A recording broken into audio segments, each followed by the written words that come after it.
오늘 소개할 사건도 같이 수사하신 건가요, 그러면? 맞습니다. 이 사건은요 얼마 되지 않았습니다. 작년에 2021년 2월 119로 걸려온 전화 한 통으로 시작이 됩니다. 누구입니다. 여기 지금 아이가 지금 숨을 잘 못 쉬어가지고 심폐소생술 어떻게 오케이, 끊지 마세요. 연결해드릴게요. 심폐소생술. 숨 쉬는 거 느껴져요? 안 느껴져요. 똑바로 눕혀주시고요. 제가 알려드릴게요. 아이 평평한 바닥에 똑바로 눕히시고요. 머리 아무것도 받치지 마세요. 위로 쭉 밀어서 가슴 노출시키시고요. 하나, 둘. 이 속도 맞춰서 5cm 깊이로. 그냥 갑자기 쓰러졌어요? 아직 물에 빠져가지고 애기가 물에 빠져 있었어요? 옆에서 구급대원이 현장에 도착했을 때는 안타깝게도 아이는 이미 사망한 상태였습니다. 이 얘기를 이제 얘기하기 앞서서 숨진 아이의 이름은 제가 가명으로 제가 다은이라고 이제 부르도록 하겠습니다. 네. 아까 그 신고를 한 당사자는요 이제 다은이의 아빠가 아니라 네. 다은이 이모부라고 합니다. 당시 다은이는 엄마의 사정으로 이모네 집에서 지내고 있었다고 해요. 그 집에 온 지도 이제 4개월 정도 됐을 때 아까 전화했을 때 봤던 이제 이런 사고가 난 거고요. 아, 그렇게. 어떻게 된 거야? 구급대원이 현장에 도착했을 때 이모 부부가 욕조 앞에 쓰러진 다은이에게 심폐소생술을 하던 중이었고요. 화장실 바닥은 물천지고 욕조에 물이 반 정도 차 있었습니다. 그런데 현장에 도착한 우리 형사님들은 이거는 다은이의 죽음이 단순 사고가 아니라는 걸 직감했다고 합니다. 응? 아, 왜요? 어떻게? 이런 익사사고는 몸을 못 가누는 갓난아기 때나 가끔 이제 있는 일이거든요. 근데 당시 다은이는 10살이었어요. 10살이면 좀. 절대 그럴 수가 빠질 수가 없죠. 왜냐면 키도 있고 욕조가 아무리 깊어도 집에 있는 보통 가정집의 욕조는 요 정도만 차잖아요. 진짜 쏙 잠기면 요 정도잖아요. 근데 이거는 말이 안 되는데 10살 10살 정도면 정도면 그걸 헤어나오지 못할 정도의 이제 근력이 없거나 그러진 않겠죠. 뭘 잡고 올라와도 잡고 올라오겠죠. 네, 10살이면은 제가 볼 때는 이게 말이 안 되는 것 같은데. 네. 근데 저희도 10살짜리가 욕조에 빠져서 사망했다길래 말이 안 이상하게 생각했죠. 그래서 다은이가 이송된 병원으로 바로 갔는데 네. 거기서 너무 정말 충격적인 장면을 보게 됐습니다.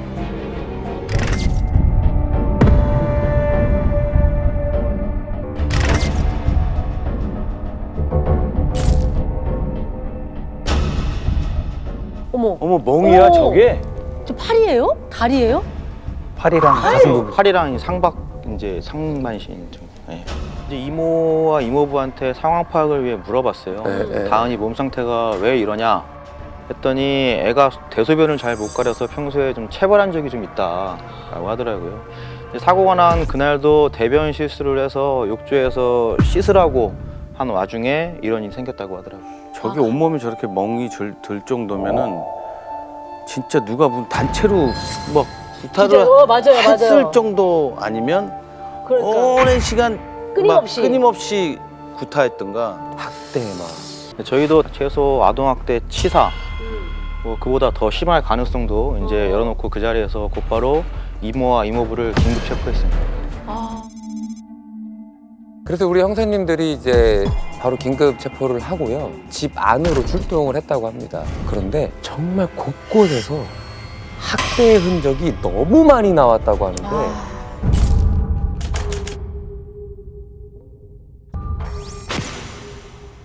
주방 매트 위에서요 발견된 부러진 빗자루가 어머, 저렇게 휘었어? 쓰레기 봉투 안에서 발견된 대나무 막대가 나오고요. 어머.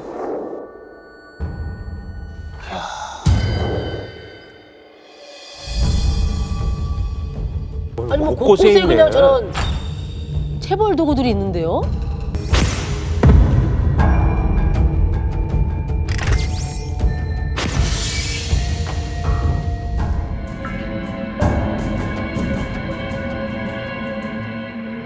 저거는 뭔가 테이프로 감싼 것 같은 느낌인데? 저건 원래 파리채였어요.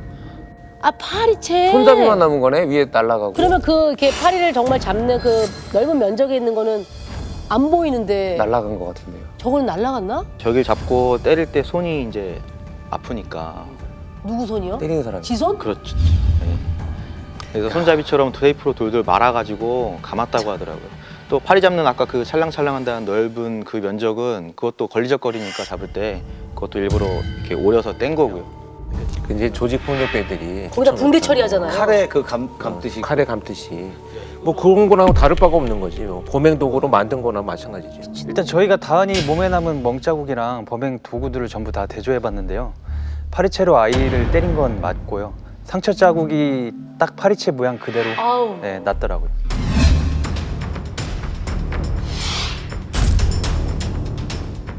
저 손잡이 부분에 이렇게 길게 나 있는 자국이 그대로 나 있네요. 아, 야 얼마나 세게 때렸으면 저렇게 자국이 남을 정도로. 피 묻은 수건, 피 묻은 옷.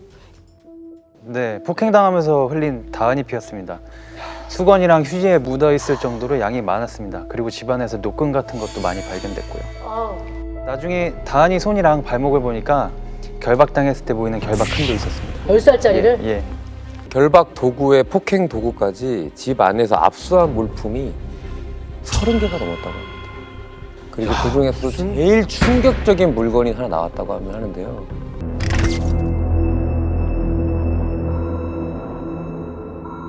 저게 옷을 뭉쳐놓은 건데요. 긴팔 티셔츠가 있잖아요. 네. 이제 팔 부분을 잘라낸 거예요. 양쪽 팔 부분을. 옷을 뭉쳐서 안에 집어넣고 이제 양쪽을 묶은 다음에 그걸 뭉툭하게 만드는 거거든요. 100% 이제 폭행 도구란 말이거든요, 이게. 근데 그걸로 그걸 때렸다고요? 그래서 아까 다은이 몸에 아까 난 그 상처, 멍 이런 거 보셨겠지만 다은이 몸에 제일 많았던 게 특정 모양 없이 넓게 퍼진 멍자국이었습니다. 이렇게 넓게 광범위하게 퍼진 멍자국들은 뭐로 때린 건지 오리무중 상태였거든요. 그때 딱 든 생각이 저 옷뭉치로 때린 게 아닌가. 아까 그 옷뭉치를 물에 적셔서 때렸다라고 판단했습니다.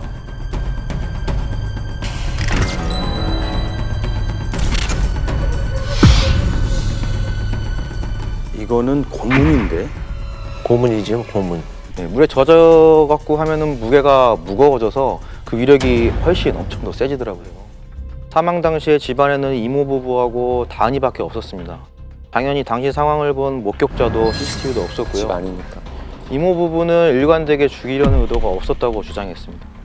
주변에 이웃이 아이가 살려주세요랄지 비명을 지른다든지 뭐 이런 거를 들었다는 얘기는 없었나요? 이웃 주민들 싹 다 탐문해봤는데요. 뭐 특별한 소리를 들은 사람은 없었습니다. 뭐 다은이가 아파도 울거나 떼쓰는 성격은 아니고 꾹 참는 성격인 것 아유. 같더라고요. 다만 이제 다은이가 이제 쓰레기를 버리는 모습은 엄청 자주 봤다고 했습니다. 다은이가 사망하기 나흘 전까지도 쓰레기를 버리는 모습을 발견할 수 있었다고 하는데요. 에이. 어휴, 아이고 얼굴을 막 가렸다. 뭐야. 어머머.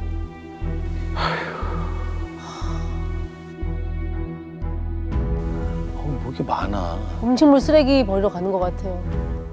항상 좀 얼굴을 감싸고 이렇게 마스크를 쓰고. 사망 나흘 전이 밤 10시라고 합니다. 10시에? 네, 밤 10시에. 쓰레기도 많기도 하네. 양이 엄청 많죠. 아우. 엘리베이터를 가득 채웠죠. 어머, 어머, 어머, 어머. 야, 이거는 말이 안 되는데.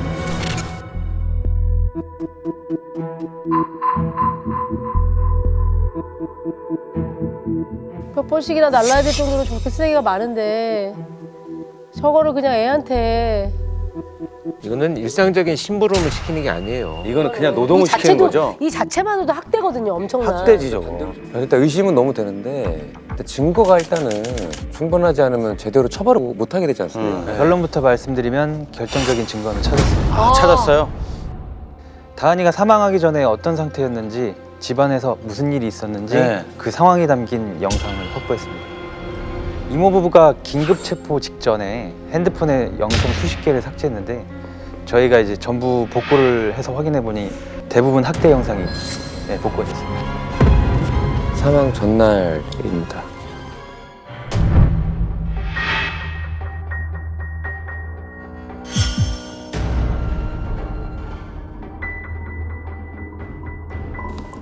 왜 팔을 왜 저런 거예요? 이모가 벌 준다고 손들라고 했는데 저 당시 이 세 번째 갈비뼈가 부러져서 손을 못 올리는 상태였어요. 못 올리지. 갈비뼈 부러지면 못 올리지. 숨도 못 숨도 못 쉬는데. 쉬어. 숨도 쉬는데. 손을 들라고 했는데 이제 다은이가 손을 못 드니까 그걸 보고 연기를 한다면서 또 파리채로 폭행을 시작했고요. 오후 2시부터 저녁 6시까지 4시간가량 때렸다고 합니다. 어머, 불이 꺼졌는데도 저거를. 예. 자기들은 자고 이제 다은이는 손들라고 해서 벌을 세워놓고 휴대폰은 어디 세워놓고 그걸 또 감시하는 용도로 밤새 촬영을 했더라고요. 그리고 아침에 영상을 확인해서 손을 내린 모습이 보이면 또 학대를, 이게 반복이었던 것 같아요. 얼마나 힘들었을까. 그리고 다음 날 다은이 상태가 점점 더 심각해지거든요. 손 올려. 손 올려. 손 올려. 손 올려. 손 올려. 손 올려라. 손 올려. 올리라 했는데. 올리라고. 시간 끌지 마. 안 올라간다고? 올려. 아니 학교도 안 보낸 거예요? 10살이면 학교 가잖아. 코로나. 비대면서요. 이 영상이 사망 당일 오전 9시쯤 찍은 영상이거든요. 보시면 아시겠지만 아이가 여전히 손을 못 듭니다. 근데 치료는커녕 애를 더 때렸으니 당연히 손을 못 들겠죠.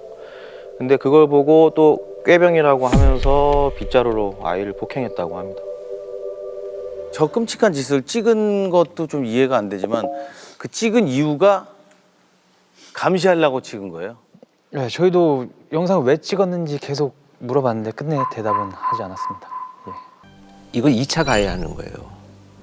끝없이 아이한테 위협과 협박의 도구로 보여주면서 아이를 2차 가해하는 목적을 갖고 있었지 않나. 그 이모 부부의 휴대전화에서 다은이가 사망 1시간 전 촬영된 결정적인 영상이 하나 나오거든요.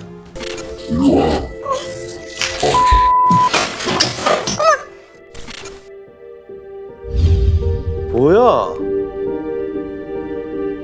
못 껐잖아.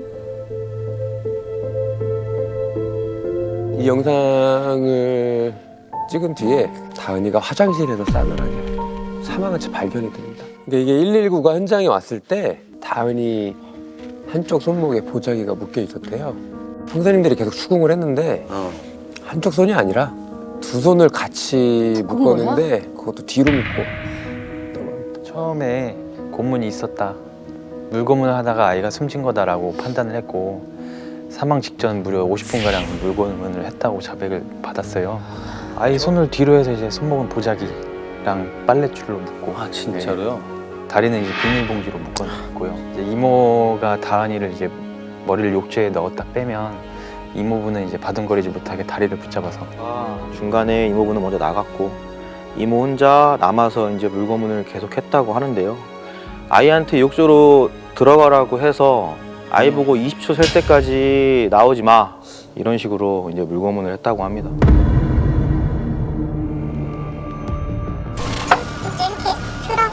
이렇게 펴고 이렇게 이렇게 펴고 숫자를 셌다. 세보세요. 2, 3, 4, 5, 6, 7, 8, 9, 10, 11, 12, 13, 14, 15, 16, 17, 18, 19, 20 부검할 때 아이 식도에서 치아가 나왔다고 합니다. 예, 물고문을 받을 당시에 이제 욕조에 부딪혀갖고 빠진 건지 아니면 너무 고통스러워서 빠진 건지 모르겠지만 생리가 빠질 정도로 고통스러운 상황이었고 그걸 뱉을 겨를도 없었던 거죠.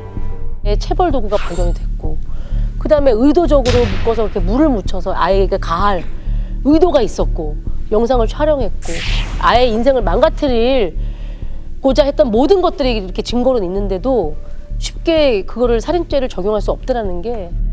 근데 폭행의 증거가 많다고 해서 살인이 일어났느냐, 과연 아이의 지금 사망이 네. 이 폭행으로 인해서 직접 사인이 되느냐, 이걸 밝혀야 되는 거죠. 저렇게만 나와도 그게 밝혀지는 게 아니구나. 저게 그럼 저렇게 증거가 많아도요? 직접 사망의 원인이 물고문으로 인한 익사 판정이 났는데 만약에 아니라면 또 빠져나갈 수 있는 구멍이 있어요. 사인은 어떻게 나왔습니까? 당시 다은이의 사인을 감정했던 법의학자를 직접 만나고 왔다고 합니다.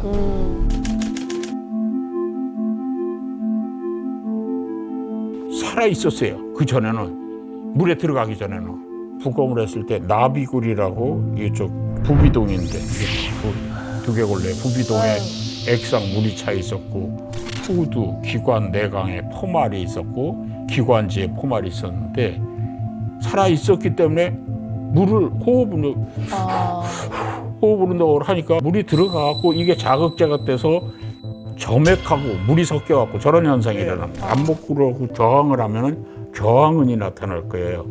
근데 얘는 거의 후들후들하는 거라 저항이고 이런 거 없었을 겁니다.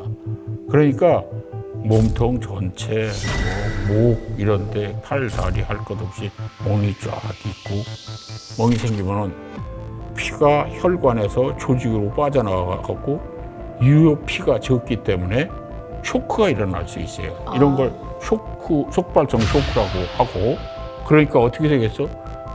제대로 의식이 없어지겠죠. 활동을 못해요. 이렇게 휘청휘청하다 이렇게 넘어지고 직접 사망 원인은 익사. 속발성은 익사로 해서 죽는데 도움을 줬다. 이렇게 얘기를 할 수가 있겠죠. 이게 살인죄를 입증할 모든 증거를 확보했기 때문에 형사님들은 이모 부부에게 살인죄를 적용해서 검찰에 송치를 했습니다. 검찰에서도 살인죄로 이모 부부를 기소를 했고요. 다행이네요. 근데 이제 재판부에서는 이모에게 징역 30년, 이모부에게는 징역 12년을 선고했습니다.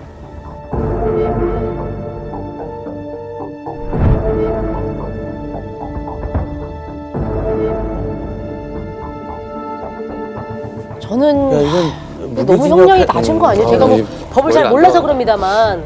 아마 재판에서는 이모가 계속 그 이야기를 했을 것 같아요. 나도 가정폭력의 피해자다. 저희가 현장 검증을 한 날 이상한 점을 발견했어요. 화장실에서 그날 상황을 재현해 보는데 이모가 손목 매듭을 굉장히 특이하게 묶거든요. 네. 보통 팔자로 묶거나 돌돌 묶는데 가운데를 한 번 더 돌려서 아주 가깝게 바둥바둥 움직이지 못하도록 가깝게 묶거든요. 왜 이렇게까지 물고문을 했냐고 뭐 저희도 물어봤는데 자기도 아빠한테 당한 방법이라고 했습니다. 아동학대 범죄 등의 처벌 등에 관한 폭력법상 아동학대 치사임에 관한 현장 검증을 한번 해보려고 해요. 하겠습니다. 매듭을.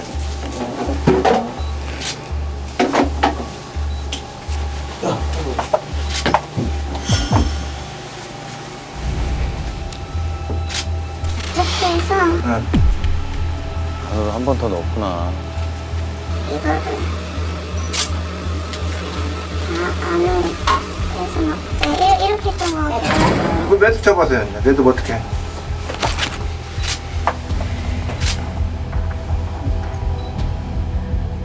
아무 말 안 한 거야?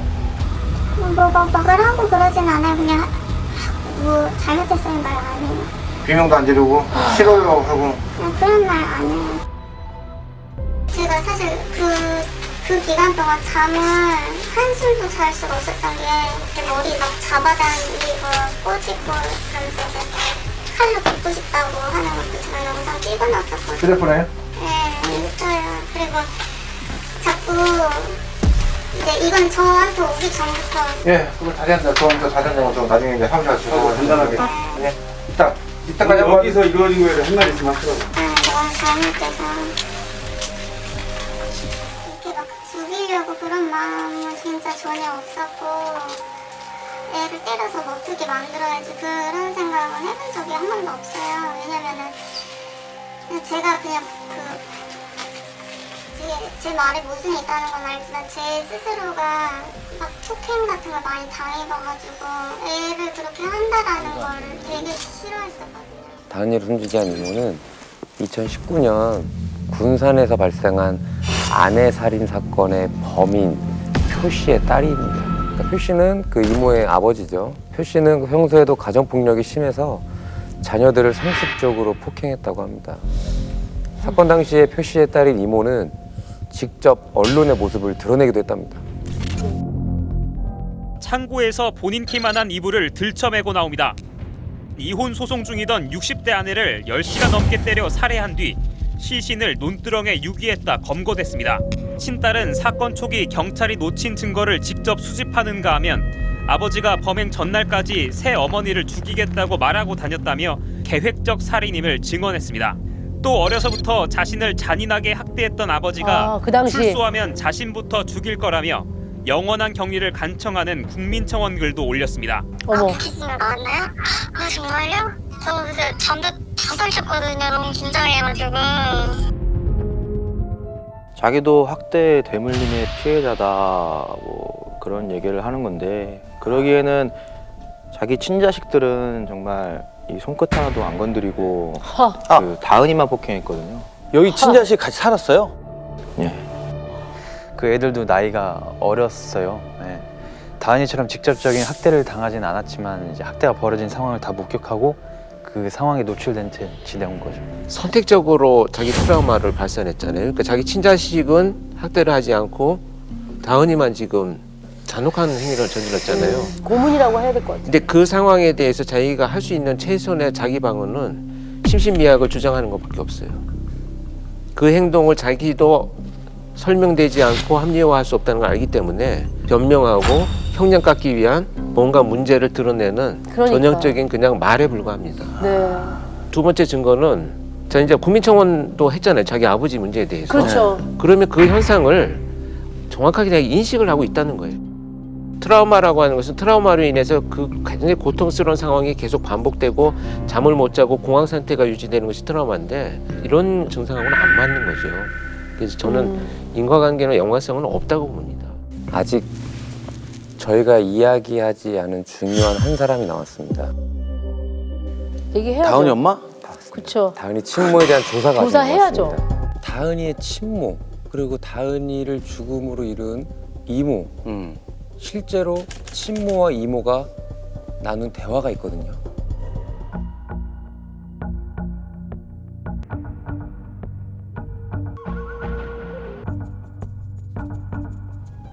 좀 이상하지 않아요? 그냥 자기 딸을 욕하고 있어요, 같이.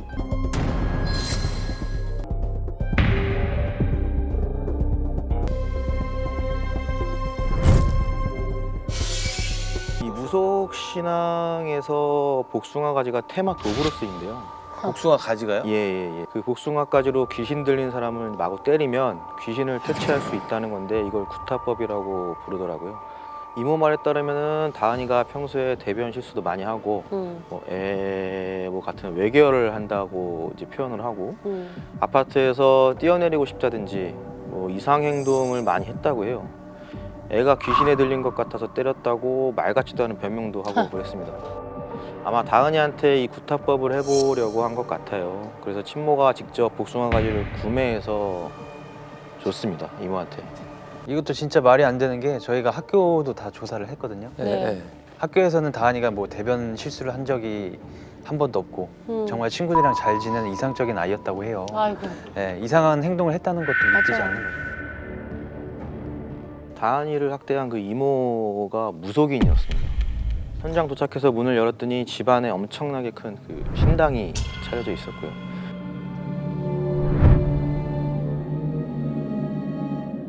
자기가 일하는 곳이라 그런지 신당은 먼지 한 톨 없이 깨끗했습니다. 나머지 공간은 뭐 거의 난장판이었죠. 네. 특히 다은이가 지내던 방은 제일 더러웠거든요. 옷이 다 젖은 채로 박스 안에 비닐봉지 안에 넣어서 바닥에 개똥도 떨어져 있고 난장판이었습니다, 말 그대로. 말이 안 된다. 그리고 저희가 이제 보여드릴 수는 없지만 아까 그 휴대전화 영상 중에서 자기들이 키우는 개 대변을 먹이는 영상도 있었어요. 이 대형 쓰레기 봉투, 그 파란 쓰레기 봉투 안에 애가 속옷만 입고 들어갔고 손으로 이제 개똥을 이렇게 받쳐들고 있거든요. 이제 그걸 계속 또 먹으라고 하니까 결국에는 이게 입에 넣어요. 아유. 근데 그럼 또 그거를 찍으면서도 또 오히려 더럽다고 아이한테 합니다. 아니 이게 학대에 분명히 가담을 했다라고 보거든요. 그럼 엄마에 대한 조사도 좀 이루어졌어야 될 것 같은데 어떻게 됐어요? 처음에 이제 조사를 좀 받으러 와라, 선고인 신분으로 근데 출석을 거부하더라고요. 그래서 바로 피의자 신분으로 전환을 해서 출석 요구를 했고, 이제 당신은 피의자니까 이미 출석하지 않으면 체포할 수 있다라고 했더니 이제 변호사를 대동하고 와서 출석해 조사를 받았습니다. 처음부터 다 끝까지 부인했어요. 네. 때린지 몰랐다, 방임한 거 아니다. 근데 저희가 확보한 증거가 확실하니까 잡았대도 소용없죠. 친모는 아동학대 방조, 방임 혐의로 검찰에 송치했습니다. 그런데 이제 조사가 끝난 후에 더 황당한 일이 생겼다고 들었습니다.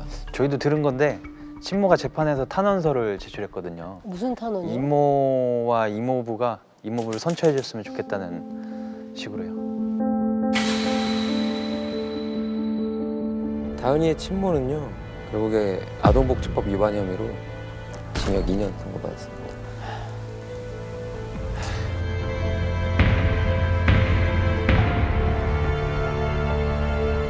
때는 2012년 2월 11일 이 형사님들이 근무하던 보성경찰서 강력팀에 신고 전화가 하나 들어옵니다. 집에 아이가 죽어있다는 다급한 신고였습니다.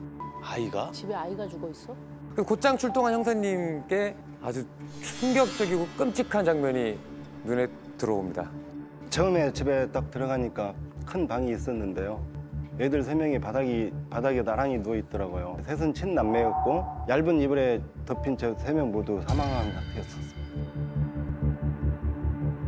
아 뭐야? 얘네들이 어머. 조그만 애들. 너무 작잖아.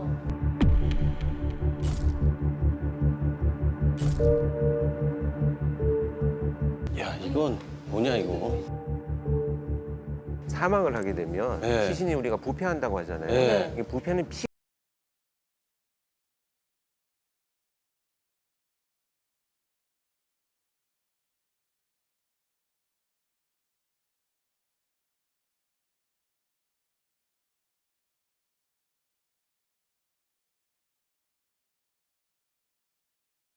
누가 신고를 한 거죠, 그러면? 그게 이제 처음 신고한 사람은 아이들의 고모부였습니다. 에? 고모부. 저희가 이제 집에 가서 놀란 건 애들 부모는 거기에 있었다는 거예요. 그러니까 아이들만 있는 게 아니었어요? 예, 아 부모 같이 있었다고요? 예, 예. 게다가 이제 최초 신고자라고 했던 그 고모부의 입에서 나온 얘기가 너무 충격적이었어요. 신고하기 한 보름 전쯤에 이렇게 설 명절이었습니다. 부부들이 애들을 데리고 꼭 명절 때마다 찾아봤거든요. 근데 이제 그 명절에는 딱히 이유도 없이 안 찾아온 거예요.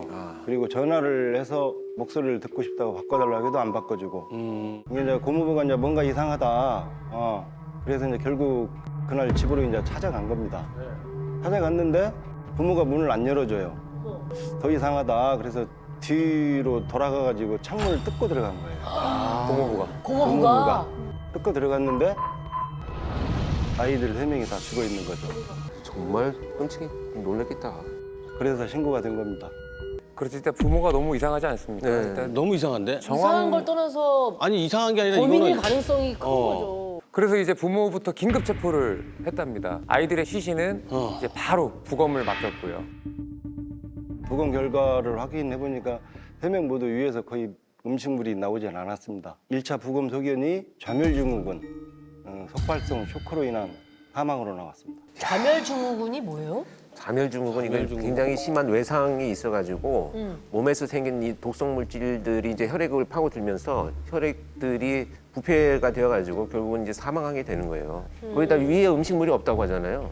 아예 지금 사망할 당시에 음식물 섭취가 없었다는 얘기입니다. 사망을 하면 위가 멈추어서 그 당시에 음식이 들어있다면 남아있어요. 애들이 아무것도 못 먹고 있는 상태에서 장시간 폭행과 폭력이 행사되었다 이런 의미로 이제 부검 결과를 해석하면 될 것 같습니다. 야 그럼 저희가 지금 대충 듣기로는 그러면 부모가 굶기고 구탈해서 사망에 이르기까지 이런 일이 벌어졌다는 거예요? 거의 지금 그건 확실한 것 같은데요. 네, 처음에 이제 부모가 폭행을 했다고 자백은 했거든요. 훈육 차원에서 조금 때렸다 이런 정도 진술을 했습니다.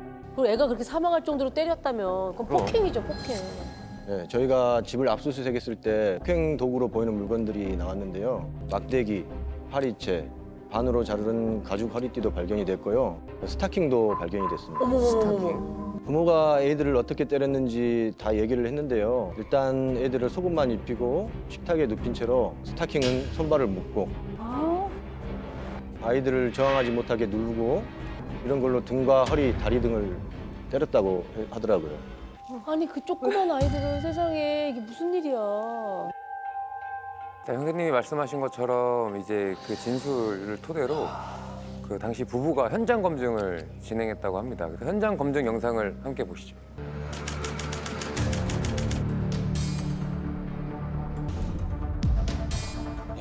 아이들 3명을 제정신은 이 스타킹을 묶어놓는다니까. 그게. 그러니까 범행도구 다니. 그게 말이 되냐고. 죽어도 싸요. 죽어도 싸요. 무책임한 말이 어딨어. 이제 와서? 그러니까 그렇게 무책임한 말이 어딨습니까? 부모는 이제 1월 20일부터 애들은 이제 폭행했다고 했고요. 20일부터요? 네, 22일. 그럼 지속적이란 얘기네요? 네. 처음에 이제 둘째 오고 셋째 엉덩이를 한 10여 차례 때리고 그 다음 날 이제 1월 23일 날 첫째와 둘째, 셋째를 순서대로 39대씩. 39대요? 그 다음 날 1월 24일 일주일 뒤에 1월 31일 날도 같은 방법으로 39대씩 2차례 때렸습니다. 10일 동안 밥도 안 먹이고 물도 안 주고 제대로 주지 않고 저 속옷만 입혀가지고 그렇게 한 700여 대를 때렸더라고요. 9살, 7살, 3살이에요. 그러니까 3살짜리 아이까지. 그게 웬 말이야. 그리고 이제 마지막 폭행이 있었던 다음 날 2월 1일 새벽 둘째 아들이 먼저 세상을 떠났고요. 그 뒤를 이어서 첫째 그리고 그 다음 막내가 이렇게 나란히 사망을 합니다. 친부모는 맞아요? 네, 친부모 맞습니다. 친부모 맞아요? 친부모가 맞아요, 심지어? 네, 제가 아이들 부검할 때 참관을 했었거든요. 네. 그 작은 애들이 그 차가운 부검대 위에 누워있던 모습이 아직도 생각이 납니다. 그러니까. 아휴. 저도 마찬가지로 이제 기억이 참 많이 남는 그런 사건인데요. 저희 막내 아이가 그때 3남매 중에 첫째 딸이랑 같은 피아노 학원을 다녔다고 하더라고요. 아, 진짜요? 네, 실제로. 예. 아빠 할 말이 있어. 그래서 왜? 그러니까 그때 같이 피아노 학원 다닐 때 그 피아노 학원에서 가장 좋은 피아노가 있었는데 그 피아노를 저희 아이가 1~2살 정도 많았는데 비껴 내가 치게. 그러니까 아무 말 없이 비키더래요. 그래서 자기가 쳤는데 지금 생각해 보니까 아이 그때 그냥 피아노를 좀 더 치게 내비둘 걸. 이 얘기를 하는데 막 제가 막 울컥하더라고요.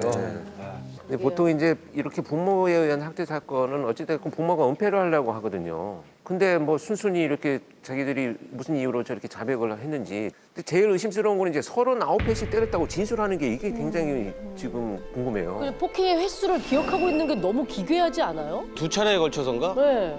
조사를 하는데 진술 내용이 좀 어이가 없더라고요. 우선 애들을 때린 것까지는 인정을 했잖아요. 예. 근데 그 다음 말이 우리 애들이 죽은 게 맞는 것 같다. 이런 죽은 게 식인 거예요. 맞는 것 같다? 네. 죽은 게 맞는 것 같아. 그게 뭐야? 처음 이제 신고 받고 집에 갔을 때부터 부모들이 좀 이상했어요. 집에 들어갔는데 아빠는 얘네들은 왜 왔냐는 식. 죽은 아이 앞에서 엄마는 기도하고 있는 거예요. 너무 이상하지 않습니까? 너무 이상해. 근데 아이들을 왜 죽였냐라고 묻는 형사님들에게 그 부모가 이런 말을 했다고 합니다. 저 형사님, 사실 우리 아이들 몸에 마귀가 들어갔어요. 마귀를 쫓아내려고 때린 거예요. 그런데 우리 아이들 곧 부활할 거예요.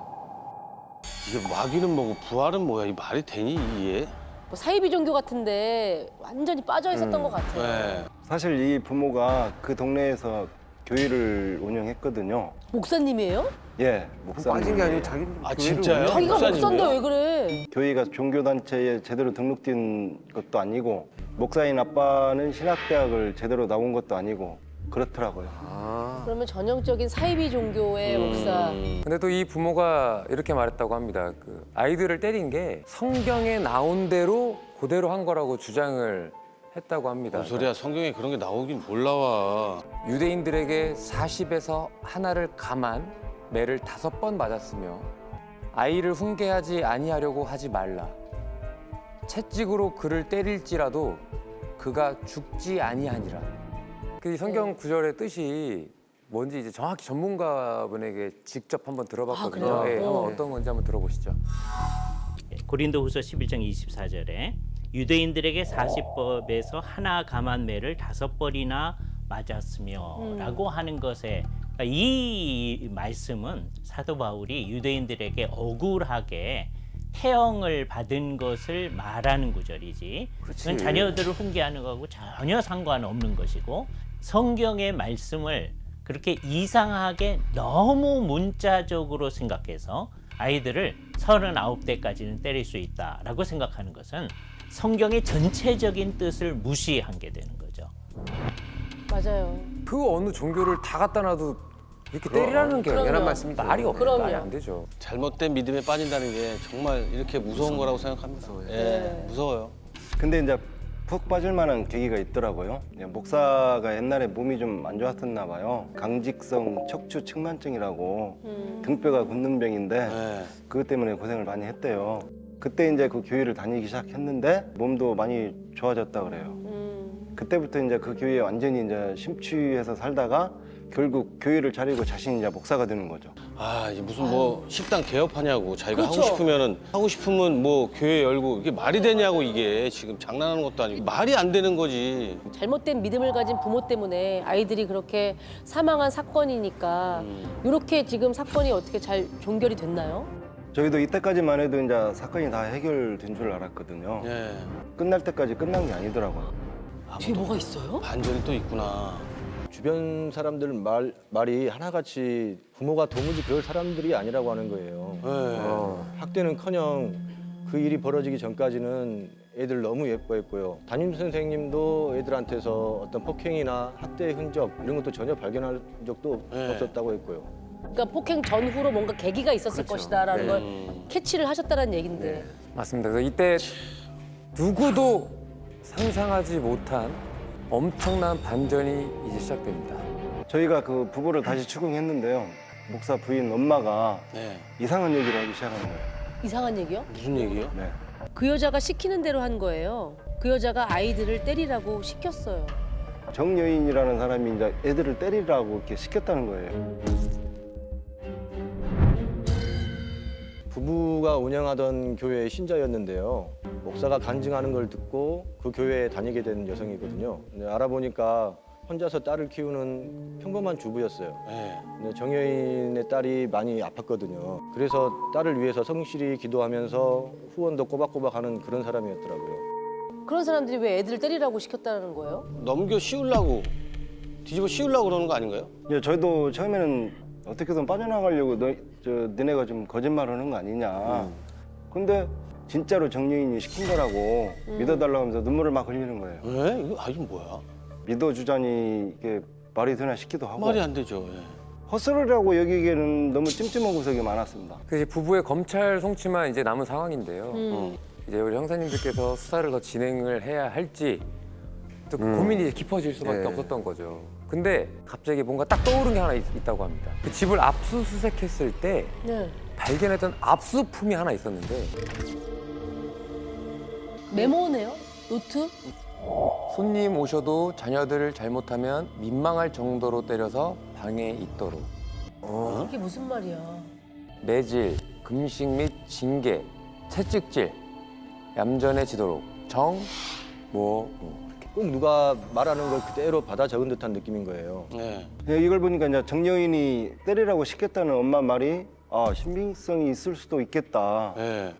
그때 이제 저희도 이제 좀 감이 왔습니다. 그래서 형사님들이 빠르게 정여인에 대해서 알아보기 시작합니다. 이제 먼저 이제 부부의 휴대폰에 있는 문자, 통화 그 내역을 한번 살펴봤는데요.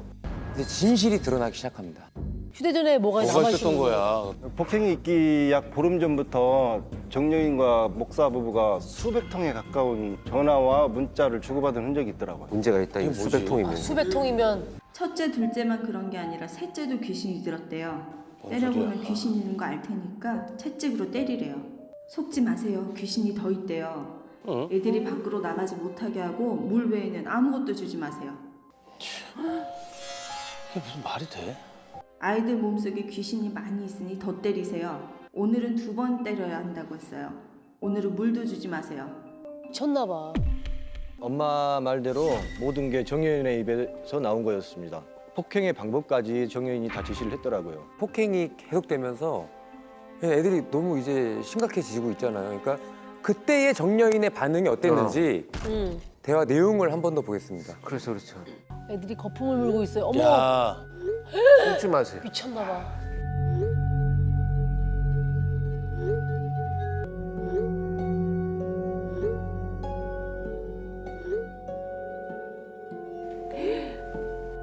야, 이 아이들이 거품을 먹고 방으로 기어갈 정도로 때리면 얼마나 때린 거야? 이 미친 것도 아니야 이거. 아니, 그러니까 이게 저는 이 내용에 아이들이 어떤 상황이었을지 그리고 아이들이 어떤 심정이었을지가 너무 고스란히 느껴지니까 그게 너무 힘드네요, 진짜. 기어서 방으로 갔는데 그걸 더 때리라고 지시를 했다고 하니까 근데 이걸 다 정말 시키는 대로 했다라는 게 정말 너무 안 믿겨지거든요. 그러니까 저는 제일 궁금한 게 그 목사 부부하고 이 정여인에게 무슨 관계 때문에 아이들이 희생당한 게 아닌가라는 생각이 드는데 대화 내용에서 중요한 것은 이 정여인의 말투예요. 자기도 누군가로부터 지시를 받아서 또 전달하는 형식으로 계속 지시를 하고 있잖아요.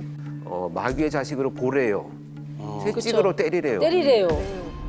오늘은 2번 때려야 한다고 했어요. 목사 부부 말로는 정여인한테 지시를 내리는 또 다른 인물이 존재한다는 겁니다. 또 있어? 뭐야 이거? 근데 그게 바로 누구냐면요. 정여인의 딸입니다. 정여인의 딸이 아팠었다면서요. 아프다며? 그 정여인이 이제 목사 부부한테 이런 말을 했대요. 내 딸이 사실 하나님과 영적으로 통하는 아이다. 우리 딸이 방금 하나님 말씀을 들었는데 애들을 때리래요.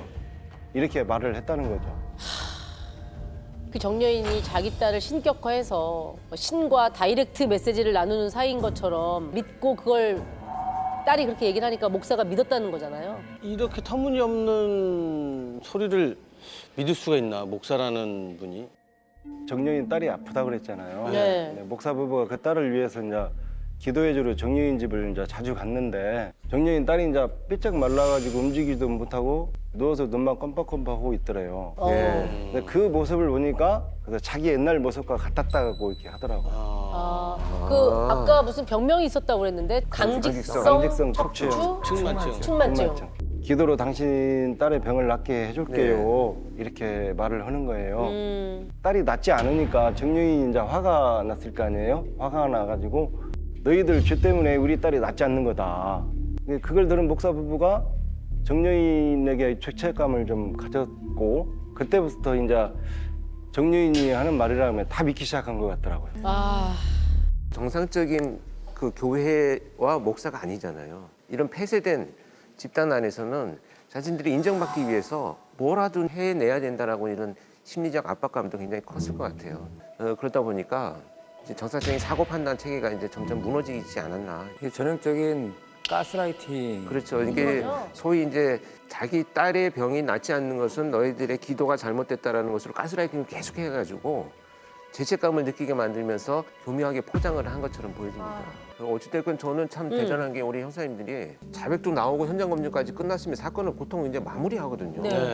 근데 그걸 끝까지 진실을 밝히려고 계속 탐문을 했다는 것이 정말 대단한 형사의 촉과 의지가 있지 않으면 안 되는 일이라고 생각합니다. 그럼 어떻게 바로 뭐 체포가 됐나요? 어떻게 됐나요? 체포영장 신청하면 되게 보통 뭐 영장 나오기까지 한 이틀 정도 시간이 걸리잖아요. 네.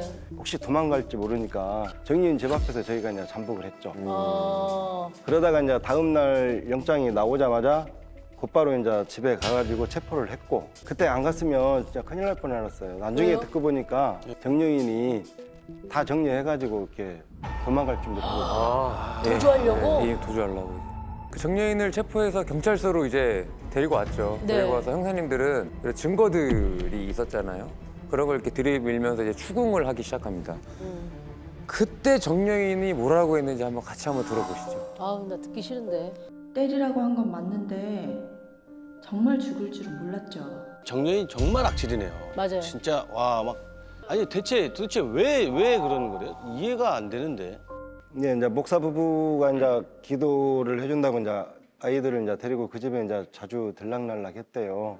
애들도 이제 딸한테는 이모라고 하고 정여인한테는 이모 엄마라고 하고. 근데 어느 날 애들이 우리 집은 깨끗한데 이모 집은 왜 더러워요? 이런 말을 했는가 봐요. 정여인이 이제 그걸 듣고 이제 기분이 나쁜 거야.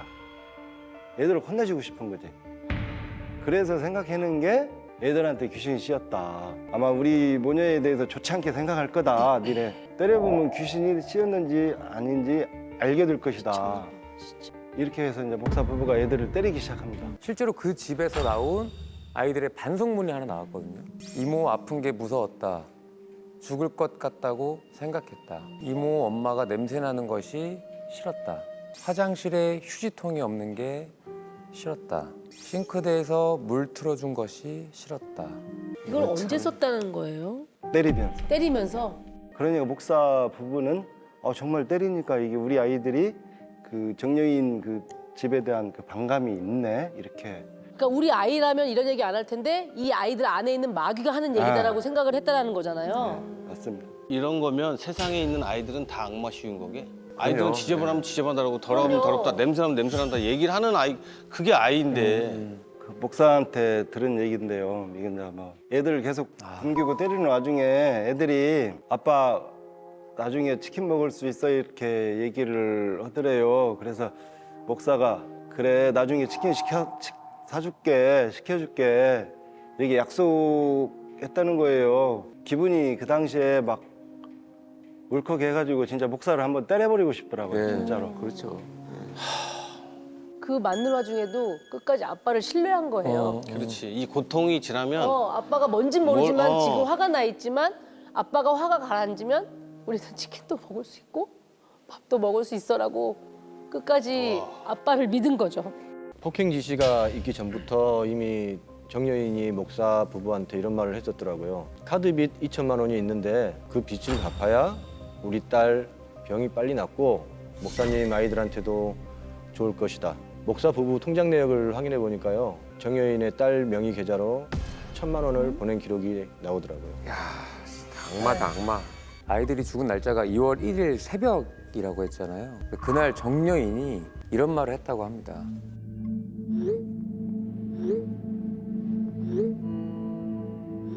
첫째도 둘째처럼 됐어요.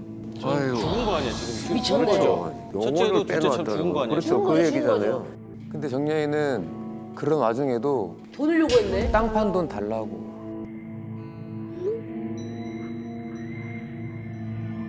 실제로 믿고 있었던 것 같아요. 어느 정도는. 네.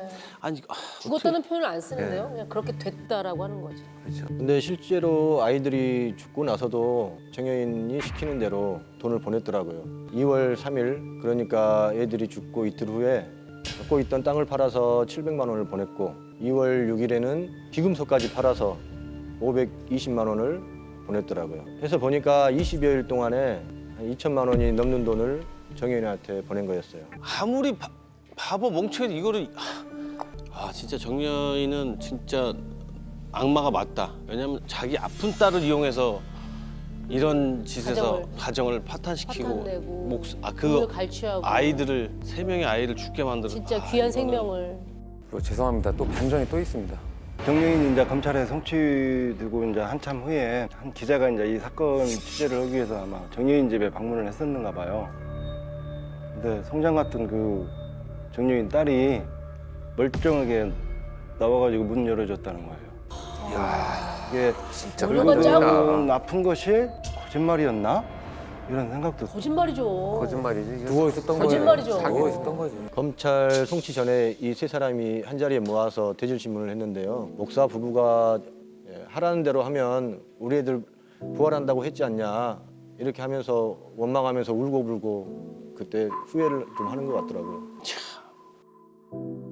그래서 결국 부부는 심신미약이 인정이 됐고요. 상해치사, 학대치사로 목사는 징역 7년 그리고 그 엄마 목사 부부의 엄마는 집행유예를 받았어요. 정여인이 있지 않습니까?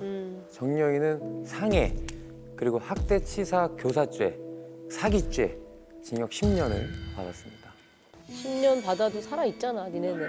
사실은 이 목사 부부만 구속이 되고 이 사건은 그냥 부모가 잘못된 신앙으로 아이들을 그냥 사망에 이르게 한 사건으로 그냥 정리가 될 뻔한 걸 우리 형사님들이 그 증거품 가운데 메모를 기억해내시고 통장 내역을 또 밝혀내시고 도주할 수 있는 정여인을 끝까지 추적해서 진실이 다 밝혀진 사건이라는 거. 한번 다시 한 번 더 너무 감사합니다. 대단하십니다. 네네. 정말. 네. 2012년 9월 15일 성동경찰서 신고가 접수됩니다. 신고자는 한 남성과 그의 장모님이었는데요. 전날 출근한 아내분이 연락이 두절된 채 집에 돌아오지 않는다는 전날 오후 4시경까지 남편하고 연락이 됐습니다. 그때만 해도 왜 특별한 사항이 없었는데요. 그 후에 회사를 나서고부터 행적이 묘연해진 거죠. 또 이 아내분이 사업을 하시는 분이라 휴대폰을 2대 사용했거든요. 근데 2대 모두 연락이 안 된다는 그 신고였습니다. 앞으로 이 아내분을 최 씨라고 할게요. 네. 최 네네네. 씨라고 하고 이렇게 신고가 접수된 후 실종팀에서는 아내 최 씨를 찾기 위해서 최 씨의 휴대폰을 계속 연락을 취했습니다. 뜻밖의 상황이 전개됩니다. 가족들 말로 연락이 안 된다고 하는데 실종팀에서는 그 최 씨랑 연락을 하고 있는 상황이었어요. 그러니까 이게 내용이 통화를 계속 시도하다가 통화 못 할 수도 있다라고 생각해서 문자 메시지 뭐 보내잖아요. 괜찮냐 이렇게 보내면 그 최 씨가 답장을 보내는 거예요. 어머. 잘 있다든지 뭐 그런 식으로 이제 오니까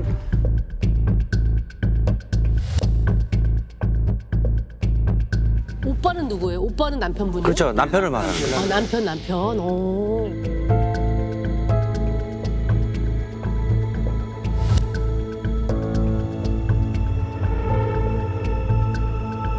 지금 그 형사가 보낸 그 네네. 문자가요. 인간적으로 읍소하듯이 보내신 거네요. 그죠. 네. 지금 저거는 담당 형사가 장난기 있게 보낸 게 아니에요. 네. 지금 심각합니다. 수사가 막 진행됩니다. 그러면 본인이 더 숨을 수도 있어요. 그렇죠. 진짜 문제가 있다면 아. 이제 지금 별거 아니니 빨리 나오십시오. 근데 어떤 상황입니까를 저렇게 보내는 거는 가볍게. 정말 고참 형사들이 하는 거죠. 다 심리적으로 다 깔려 있는 거죠. 깔려 있는 그렇죠. 거예요? 네, 다 깔려 있는 거예요.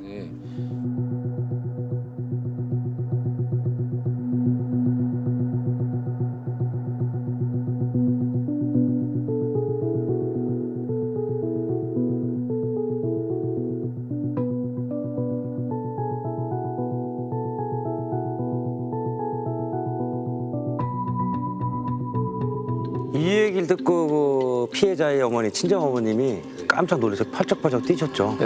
우리 딸이 무슨 임신이냐, 절대 그럴 리 없다. 뭐 주변 인물을 이렇게 파악해봐도 다른 남자가 있다거나 내연 관계가 있다나 그런 것까지는 크게 확인하지는 못했습니다. 시간이 이렇게 자꾸 지날수록 그 실종팀에서도 이거 아무리 내도 단순가치는 아니다. 그렇게 해서 저희 네. 형사들이 그때 같이 동원되기 시작했습니다. 네. 사라진 최 씨가 렌터카 회사를 운영했었는데요. 네. 대표였죠. 네. 월 매출이 2억 원 상당의 큰 사업체를 운영하고 있어서 더 의심할 만하죠. 최 씨의 그 재력이나 금전을 노린 범죄가 아닐까라는 생각이 이제 자꾸 들기 시작을 했죠. 그래서 형사님들은 본격적으로 사라진 최 씨의 행방을 추적하기 시작합니다. 근데 이게 또 쉽지가 않았다고 해요. 네. 그 휴대폰 전원을 계속적으로 껐다 켰다 반복을 하는 상황이었고 또 위치를 특정하기 어려웠어요. 그 위치를 보니까 종로, 강남 왔다 갔다 하면서 캐는데 저희가 그쪽을 다 수색을 할 수도 없는 상황이기 때문에 단서가 되지는 않았습니다. 이동하는 도중에 누가 본인인지 아닌지 확인하지 못하게 하는 의도가 보여지는 행동이 특정할 수 없도록. 자, 근데 여기서 수상한 흔적이 발견됩니다. 최 씨가 실종 신고가 된 이후에 본인의 카드를 사용한 흔적이 남아있는 건데요. 9월 23일 20시 11분 죽집 수원 인계동에서 10,000원이 긁혔고요. 또 1시간 후죠. 거의 네. 네일샵에서도 긁었고. 저녁 9시 9분에. 예, 9시 9분에. 9시 40분에 커피숍. 24일이죠. 24일 날 1시 3분에 커피숍. 24일 날 4시 21분에 스파. 5시 14분에 여성복 신발 매장에서 210만 원. 네, 9월 24일 5시 30분 안경점에서 40만 원. 그래서 총 266만 2,700원이 이렇게 긁혔는데요. 지금 이 카드 내용만 보면 여자가 사용하고 있다. 그렇죠. 네, 이런 게 추대가 되는 거거든요. 근데 저는 약간 이해 안 되는 게 있어요. 24일 날 낮 4시 21분에 스파를 갔잖아요. 네. 그리고 1시간도 안 돼서 나와서 신발을 사러 갔다라는 게. 여성분들은 스파 가면 기본 2시간이에요. 네, 오래 걸리죠. 네, 오래 걸려요. 이동 시간도 있어야 되는 건데. 그렇죠, 그렇죠. 서초동에서 반포에서 논현까지. 네, 반포에서 논현동까지 가려면. 그러면 일부러 누가 최 씨가 갈 만한 곳만 골라서 의도적으로 기록을 남긴 게 아닌가. 충분히 그럴 개연성이 있죠. 그래서 형사님들은 곧장 최 씨의 카드가 사용된 매장들을 찾아갔습니다. 네. 기록이 있습니다. 이야, 이거 뭔가 있다. 네. 확신하셨다고 해요. 방문을 해보니 CCTV가 있는 매장이 하나도 없었어요.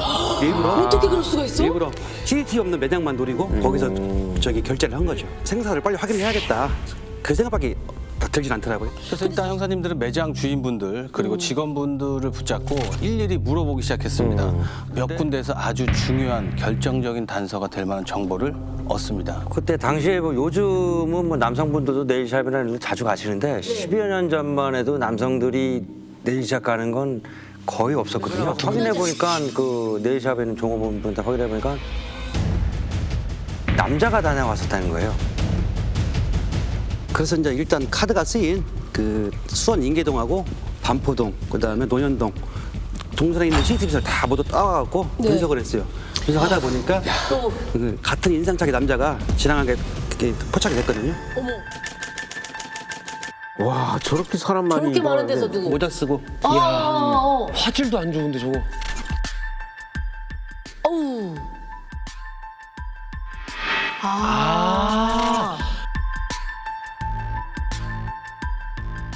세 군데 공통적으로. 수원, 인계동, 서울 반포동, 논현동에 다 저 사람이 있었다. 예, 그렇죠. 그래서 형사님들이 다시 매장을 찾아갑니다. 네. 이 남자에 대해서 기억하는 사람이 있는지 그리고 또 하나의 중요한 단서를 얻게 됩니다.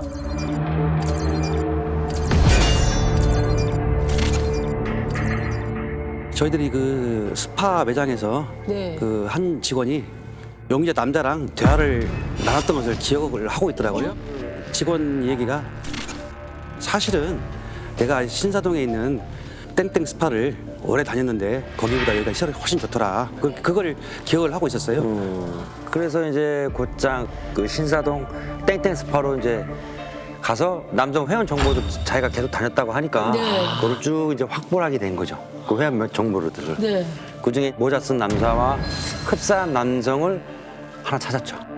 자, 이제부터 그 남자를 강 씨라고 하겠습니다. 강 씨. 종가는 강도 종가도 있고 한 15번이 넘어요. 15번이요? 그리고 주소지에 사는 것도 아니고 거주지가 불명하고 그다음에 또 스파 거기에 회원으로 등록할 때 그 등록된 휴대전화도 그 대포폰으로서 자기 명의가 아니었습니다.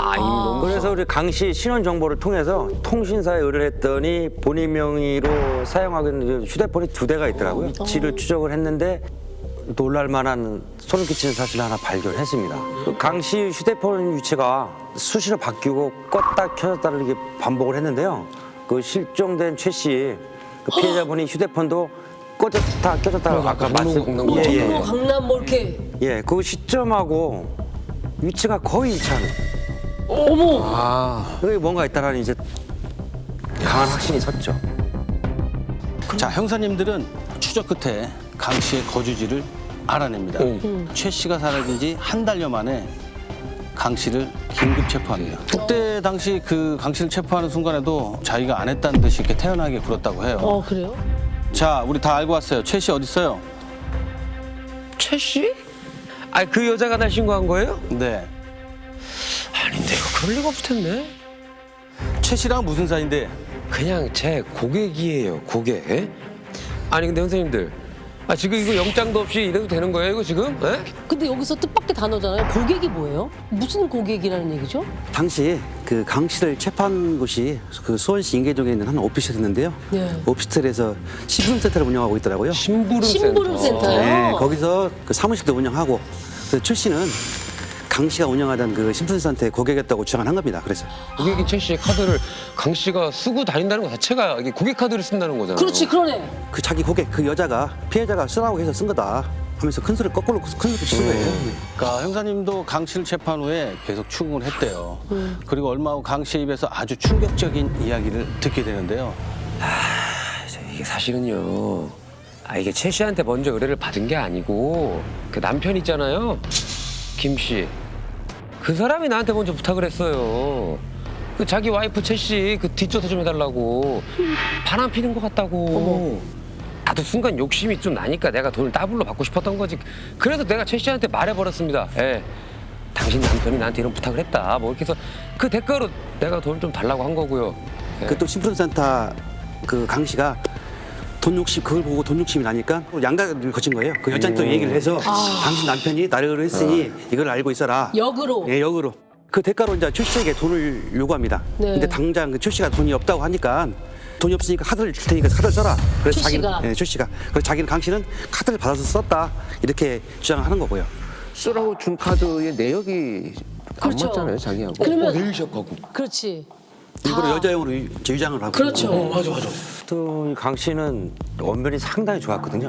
언변이 상당히 좋고, 야 이거 얘는 그 보통이 아니구나. 틈이라도 모이면 얘는 빠져나가겠다. 그게 있구나. 그래서 이제 바짝 정신을 차리고 집중을 하기 시작했죠.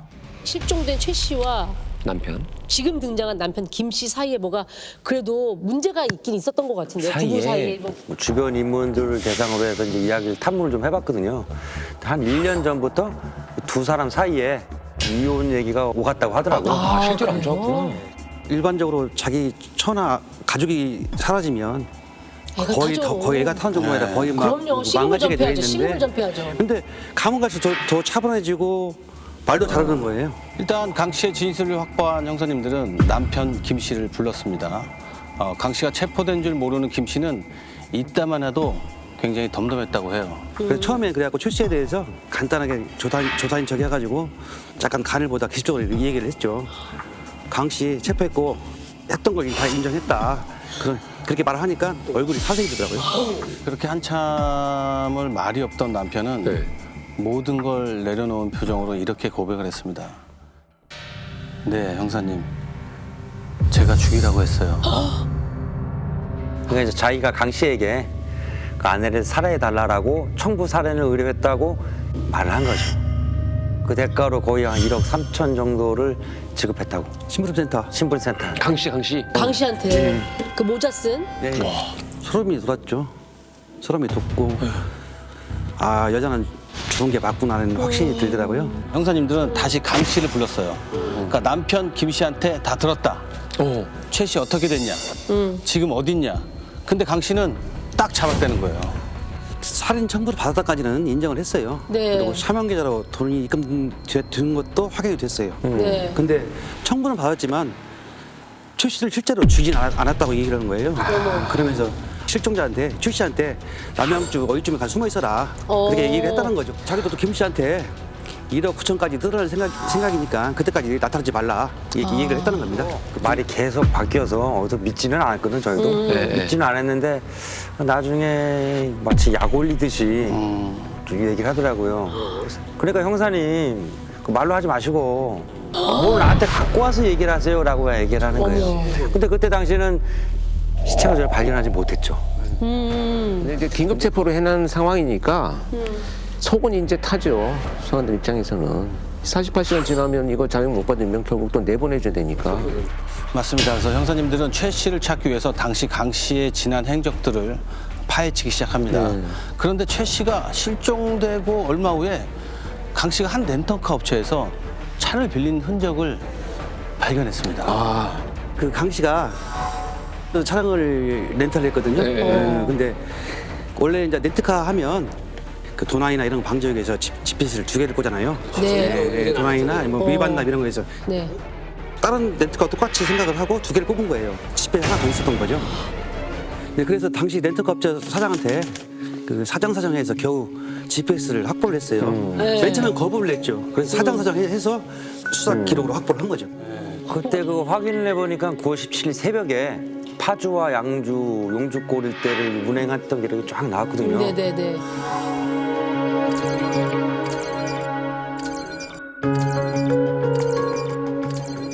그러니까는 한 20분 정도에 정차했던 곳이 다 이렇게 표시가 됩니다. 네. 주변을 이제 샅샅이 뒤지기 시작했죠.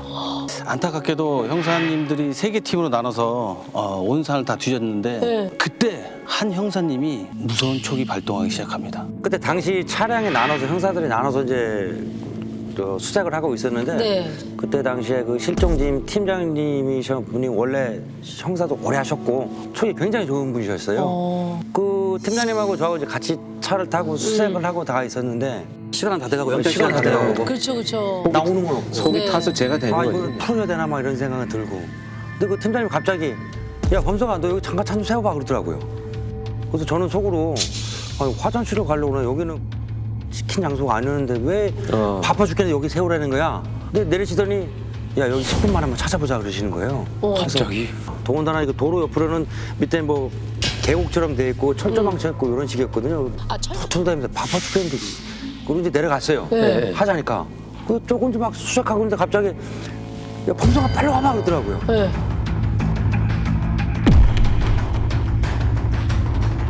그래서 갔더니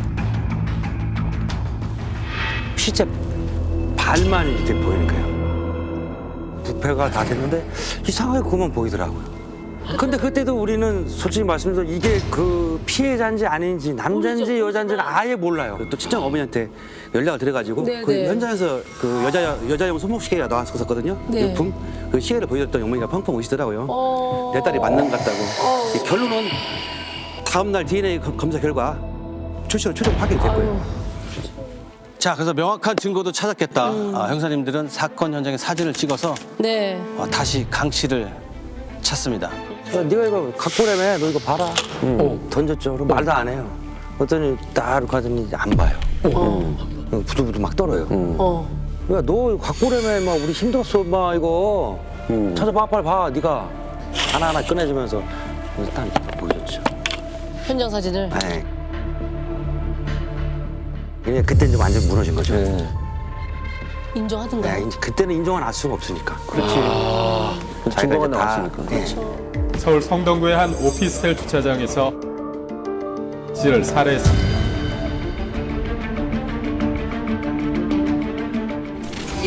덮은 게 아니라요. 아유, 썩은 놈이네, 진짜. 이탈 좀 됐어요. 성부 이길래요. 던지니까 이쪽으로 전부 가려지더라고.